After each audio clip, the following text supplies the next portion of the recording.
बालन शाहको कोटमा सजिएको सिलाम साकमा आज संसदको रूपमा शपथ लिँदा उनको कोटमा सजिएको सिलाम साकमाले एउटा विशेष सन्देश दिइरहेको छ।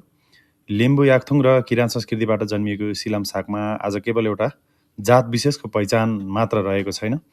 यो त नेपाली सभ्यताको साझा र आकर्षक रत्न बनेको छ, जसले मृत्यु र नकारात्मक ऊर्जालाई छेक्छ भन्ने अटल विश्वास बोकेको छ।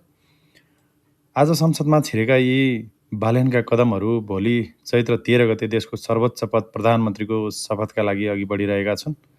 बालेनले यो सिलाम साकमा धारण गर्नु भनेको केवल फेसन होइन, यो त हिन्दू किराँत र बौद्ध धर्मबीचको अटुट सम्बन्धलाई सम्मान गर्नु हो।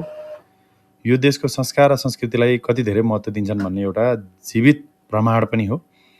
हिजो यो लिम्बू याकथुङ समुदायको पहिचान थियो, आज यो आधुनिक पुस्ताको शान बनेको छ। भोलि प्रधानमन्त्रीको रूपमा शपथ लिँदा बालेनले संस्कार र संस्कृतिप्रति कति धेरै सम्मान गर्छन् भन्ने कुरा अझ बढी स्पष्ट रूपमा झल्किनेछ। त्यसैले बालेन शाह संस्कृतिका परिपूरक हुन्।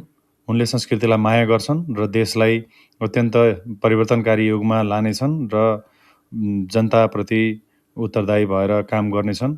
जसरी पुराना शक्तिहरू र जर्जर बनेको राजनीतिलाई छल्दै एउटा नयाँ र सुरक्षित भविष्यको खोजीमा राष्ट्रिय स्वतन्त्र पार्टीको उदय भयो, त्यसरी नै सिलाम साकमाले पुराना र नराम्रा गतिविधिहरूलाई छेकेर नयाँ र राम्रा कुराहरूलाई मात्रै अघि ल्याओस् भन्ने कामना गर्दै बालेन शाहलाई हार्दिक बधाई भन्दछु।